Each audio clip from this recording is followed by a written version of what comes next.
So when you look at the Tibetan people, if you appreciate Tibetan beauty, you notice that all the men are cute in their own way, all the women are cute in their own way. And that's kind of how we all feel about each other. I think it's the same in Mongolia. I mean, on a lot of these cultures in which you don't have, where you have the gender segregation has to be pretty extreme, it's because we all think each other is cute. So people who have the structure of any of our culture whatsoever, like foreigners to the language of prostitution, it's like, but there are kids that that the women, especially down in the valleys, they pick up kids from we don't know where. The men and the women oftentimes don't have physical relationships. It's just how it is. We just kind of look at each other and think about each other kind of shyly. And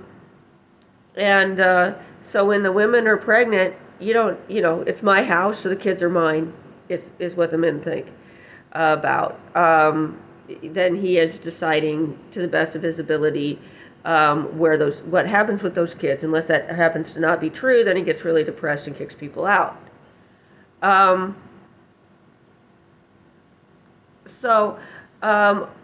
But there are times when the women are, feel that it's politically necessary to have children and that they get them from somewhere and they look well enough the same and they don't act the same. And that's good. We use them for a variety of different things. But when there's a disaster, they're the first kicked out.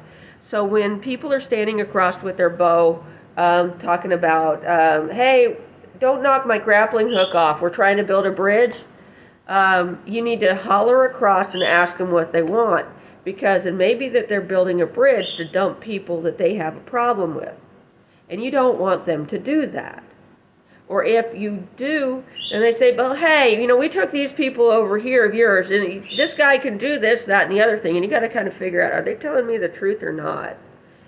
And so you get everybody all gussied up right after a major disaster, and you got to wonder, because they have all these videos about all this different silicone they can put on. These guys could be like 80 years old. You don't know who you're dealing with. But I'm telling you what people have done in Hong Kong and then tried to bring back. And then there's a lot of tourists in Tibet. And there have been all kinds of situations. And then people also have been using a lot of English idioms since the East India Company got involved with the Brahmaputra.